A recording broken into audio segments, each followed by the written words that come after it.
Unbelievable music. Thanks, Mike. I know Mike's time is very valuable. As Steve said, my name's Charles Rishor, and I live in Parkdale since I moved here from Montreal. I am an active member in the community as far as using the water. Sailing is my background. I am sort of the head of Sail Canada's instructor development portfolio. So I work with young kids all across the country, helping them develop a real appreciation for the water and a connection to the natural world. And I'm here today not only on behalf of the Boulevard Club, but all the clubs who make up the West End Beaches Stakeholders Association. And the Websa Group came together in 2005 to advocate for, well, we can't quite see it from here, but around the corner at the Marilyn Bell Park. There was an augmentation done to the break wall in 2005. And from Toronto Adventures, who are a community group up the Humber, to Sunnyside Paddling Club, ourselves at the Boulevard Club, Toronto Sailing and Canoe Club, the Argonaut Rowing Club, all the way over to National Yacht Club. We got our community groups and community partners together to advocate for cleaner and safer access for the citizens of Toronto, especially Parkdale, High Park, and our immediate area. Mike spoke about how Liberty Village has grown so much.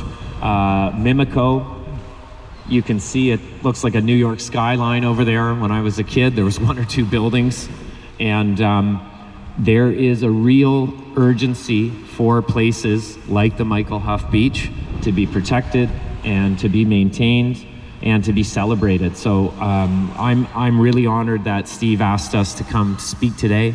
I know Sharon Purdy, who's with me from our Websa organization, is an avid swimmer here at the beach.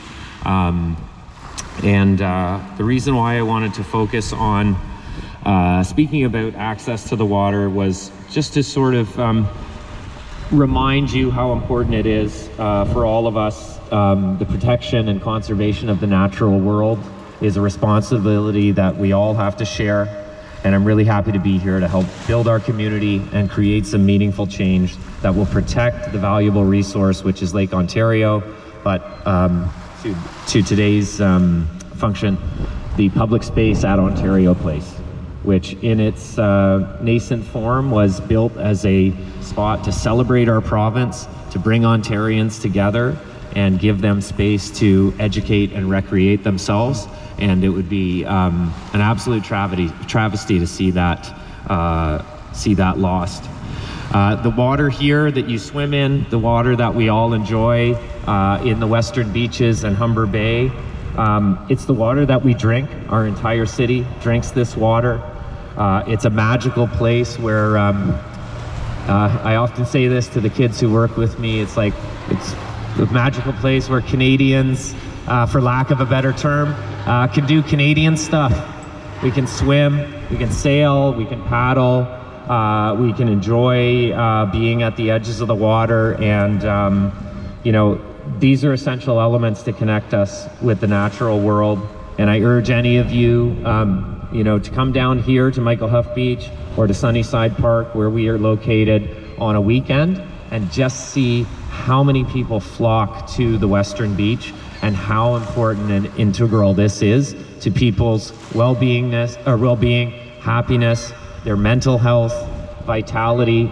A lot of the things that were very accented during COVID-19 and the pandemic, we really needed to see spaces like this available to our community so that we could all engage in a reflective state with the natural world, and really enjoy you know, health, wellness, and well-being. I will share a bunch of information with Steve, and I'll connect Steve with our Humber Bay for All project. The Humber Bay Naturalization and Recreation Plan is another vision for what could happen from Ontario Place to the Humber, much like the Leslie Street Spit, which has been naturalized and is now home to migratory birds, fish population. We would really, really love to see something meaningful done in this end of the lake that gives back to the natural world and can help restore the water quality in the lake. There's social, economic, and environmental factors. I know that Steve has brought this great group of people here today. We've spent the last few years lobbying all 3 levels of government, meeting with our with the Therme group, meeting with Swim Drink Fish, who are, you can see behind me, there's a couple of people who we have started testing water with at our Western Beaches locations. If you're not familiar with Swim Drink Fish, Megan and Charlotte are doing water testing here twice a week. Big round of applause. I really want to compliment Mark Matson and his organization. Mark is the Lake Ontario Waterkeeper, and the reason why the Websa Group and our clubs that are stewards for the lake here wanted to get involved with Mark and his organization is that Mark wants Swim Drink Fish to be data driven. They really want community science to grow in this part of Toronto. It's one of the great ways to engage youth. I have 20 teenagers who'd come down every Tuesday, and we do extensive water testing and educational pieces about our environment. I can't say enough about the importance of the work that they're doing here to monitor the beaches in the West End. As Steve alluded to earlier, Sunnyside Beach will never be a blue flag beach in its current state, with the break wall that's too close to the shore. The pollution and just gets trapped. That's the plume of the Humber River, and it's really sad because so many Torontonians could be recreating and swimming and celebrating the weekends with their families in that space if we had swimmable, drinkable, fishable water, and that's why we're really happy to support Megan and Charlotte in their endeavors. As all of you know, the importance of community engagement is a big part of this. We really see some synergies with the province. I know that Mike, Olivia Chow's government, Councillor Gord Perks, who is a wonderful ally of ours at Websa. Councillor Perks is helping us try to find a way forward for a greener, more sustainable Western Beach that guarantees access for all of the people in our community.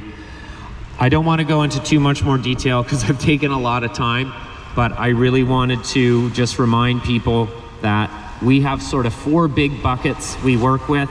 We try to create, provide programming to the community that connects people to water. We try to develop opportunities for outdoor and experiential education for youth.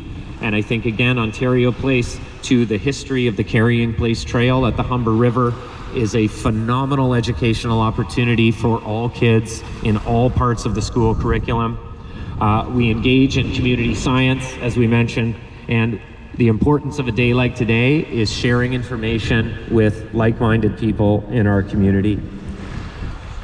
I had a whole bunch of other stuff here, but I just want to say to people, I started my career as a teacher, and when I was training at U of T, I first met and learned about Steve and all the phenomenal work that he does.